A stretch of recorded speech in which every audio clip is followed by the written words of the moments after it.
समय की बात है। एक जतनपुर नाम के गांव में एक गरीब किसान रहता था। उसका नाम था गोविंद। उसके घर में उसकी पत्नी माया और उनका 16 साल का बेटा राजू रहते थे। गोविंद मेहनती था, ईमानदार था, लेकिन किस्मत उसका साथ नहीं देती थी। हे भगवान, अब क्या करूं? बारिश का कोई नामो निशान नहीं। खेतों में दरारें पड़ गई हैं। मेहनत करने के बाद भी फसल नहीं हुई। घर चलाना मुश्किल हो गया है। सुनिए जी, आज घर में एक दाना राशन नहीं बचा। मैं क्या पकाऊं? आप कुछ कीजिए, वरना आज हम सबको भूखे ही रहना पड़ेगा। कोमल, तुम चिंता मत करो माया, मैं कुछ करता हूं। इतना कहकर वो घर से निकल पड़ता है। रास्ते में खुद से, हे राम, ये कैसा समय आ गया है प्रभु। हम भूखे रह लेंगे, लेकिन मेरे बेटे राजू का क्या? मैंने तो सिर्फ खेत जोतना सीखा है, पर जब फसल ही नहीं हुई, अब क्या करूंगा? अब मेरे पास एक ही रास्ता बचा है, जमींदार मनोज से उधारी पैसे लेने का। अरे आओ आओ गोविंद भाई, बड़े दिनों बाद दर्शन दिए। बताओ कैसे आना हुआ? जमींदार जी, क्या बताऊं, बारिश समय पर नहीं हुई। खेत की सारी फसल बर्बाद हो गई। घर में खाने को कुछ नहीं है, इसलिए थोड़े पैसे उधार चाहिए। अरे हाँ हाँ, क्यों नहीं, बताओ कितने रुपए चाहिए? ऐसे समय में अगर हम मदद नहीं करेंगे तो कौन करेगा? बस 1500 रुपए चाहिए, बस यही काफी है।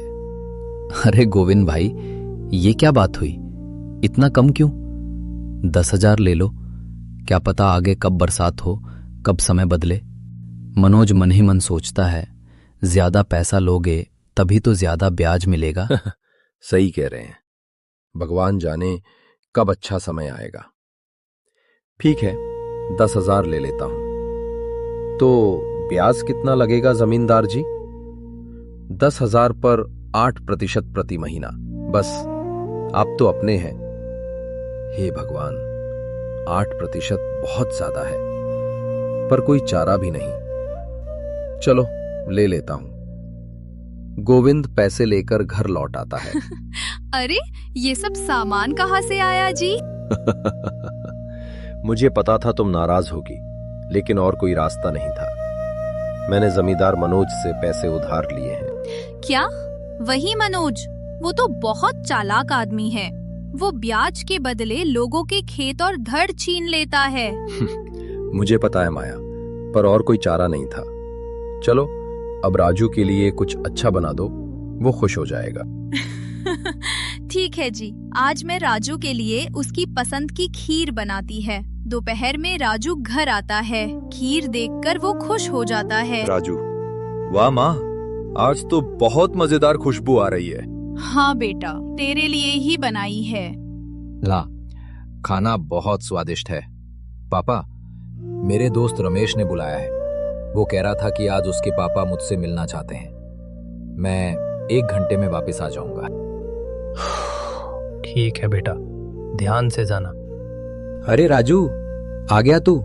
चल, पापा तेरा इंतजार कर रहे हैं। श्याम, रमेश के पिता। आओ बेटा राजू, कैसे हो? राजू। नमस्ते अंकल जी, नमस्ते आंटी जी, मैं ठीक हूं। खुश रहो बेटा, रमेश ने तुम्हारे बारे में बहुत बताया है।